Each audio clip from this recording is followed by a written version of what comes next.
Assalamualaikum warahmatullahi wabarakatuh.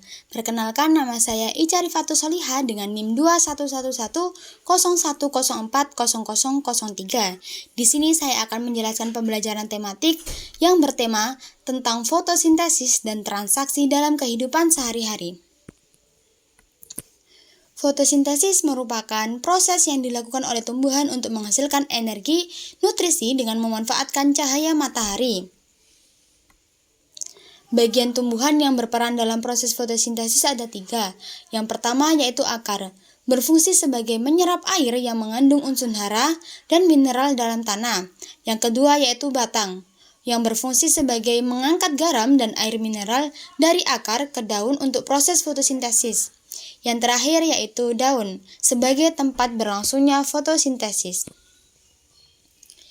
Proses terjadinya fotosintesis. Yang pertama yaitu tumbuhan menyerap energi cahaya dari matahari dan masuk ke bagian kloropas daun. Kemudian akar menyerap air dalam tanah yang disalurkan oleh batang sampai ke daun. Setelah proses selesai, tumbuhan akan menghasilkan karbon dioksida berupa glukosa dan gas oksigen. Karbohidrat dari batang disalurkan ke seluruh bagian tumbuhan dan sisanya disimpan dalam bentuk buah atau umbi. Selain itu juga bisa menghasilkan gas oksigen, di mana gas oksigen tersebut bisa digunakan oleh manusia untuk bernafas. Faktor lingkungan yang mempengaruhi proses fotosintesis yang pertama yaitu intensitas cahaya. Intensitas cahaya yaitu merupakan laju fotosintesis tinggi ketika intensitas cahaya matahari sangat banyak. Yang kedua yaitu konsentrasi karbon dioksida. Semakin banyak karbon dioksida di udara, maka makin banyak pula bahan yang dapat digunakan dalam tumbuhan untuk melangsungkan proses fotosintesis. Ketiga yaitu suhu. Suhu optimal diperlukan untuk mengaktifkan enzim-enzim yang bekerja dalam proses fotosintesis. Keempat, kadar air.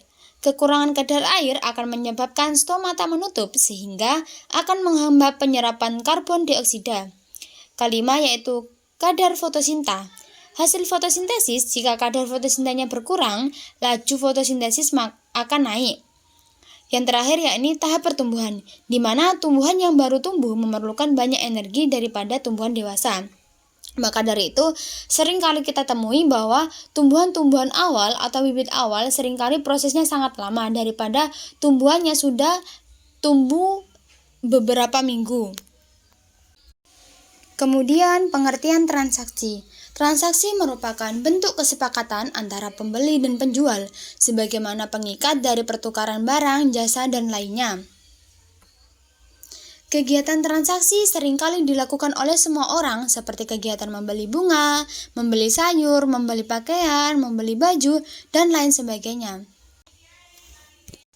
Kegiatan transaksi pada zaman sekarang dengan zaman dulu juga berbeda, di mana untuk zaman sekarang kegiatan transaksi menggunakan uang, sedangkan pada zaman dahulu sebelum adanya uang, kegiatan transaksi dilakukan dengan cara bertukar barang antara barang satu dengan barang yang lain. Jadi mereka lebih sering menggunakan transaksi itu sebagai sarana untuk menukarkan barang ketika mereka membutuhkan suatu barang yang mereka inginkan. Sekian penjelasan dari saya akhiri. Assalamualaikum warahmatullahi wabarakatuh.